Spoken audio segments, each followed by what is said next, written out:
আসলতে বাংলাদেশী শব্দটো নেতা বনোৱাৰ এটা মেচিন আজিলৈকে বাংলাদেশী সমস্যাৰ সমাধান নহল আৰু এই বিষয়টো যি চৰকাৰে নহক কিয় তেওঁলোকে জানি শুনি কিন্তু এই সমস্যাটোৰ সমাধান কৰা নাই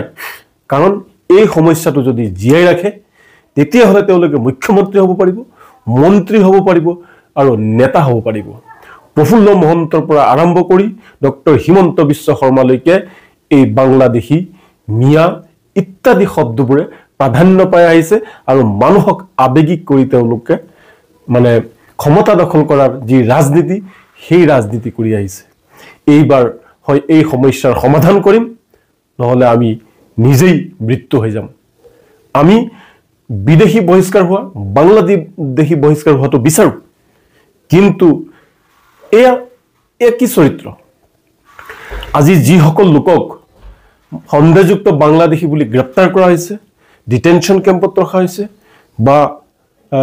বাংলাদেশৰ বৰ্ডাৰ পাৰ কৰি দিয়া হৈছে ভাৰত আৰু বাংলাদেশৰ বৰ্ডাৰ পাৰ কৰি দিয়া হৈছে মই চ্যালেঞ্জ দিছো হে সকল সম্পূৰ্ণৰূপে ভাৰতীয় সকলোৰে ভাৰতীয় নথিপত্ৰ আছে 1971 চনৰ 25 মাৰ্চৰ আগৰ সকলো ভাৰতীয় বৈধ নথিপত্ৰ আছে আজি নিমাত কিয় যি সকলে অসম চুক্তি কৰিছিল আজি আসু নীৰৱ কিয় এজিপি নীৰৱ কিয় যদি আমি মানিছো যদি অসম চুক্তিক মানিছো অসম চুক্তিক স্বাক্ষৰ কৰিছো অসম চুক্তিক আমি সন্মান জনাইছো তেতিয়ালে অসম চুক্তি মতে যি সকল লোকৰ নথিপত্ৰ আছে তেওঁলোকক হাৰাশাস্তি কৰি থকাৰ পিছতো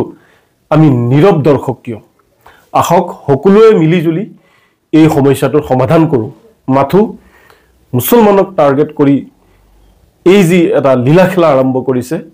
এটা ৰাজনৈতিক নাটক আৰম্ভ কৰিছে তাৰ কাৰণে বহি নাথাকিব এই সমস্যাটোৰ স্থায়ী সমাধানৰ বাবে সকলোৱে আগবাঢ়ি আহিব লাগিব আৰু ইয়াৰ স্থায়ী সমাধান কৰিব লাগিব কাৰ জৰিয়তে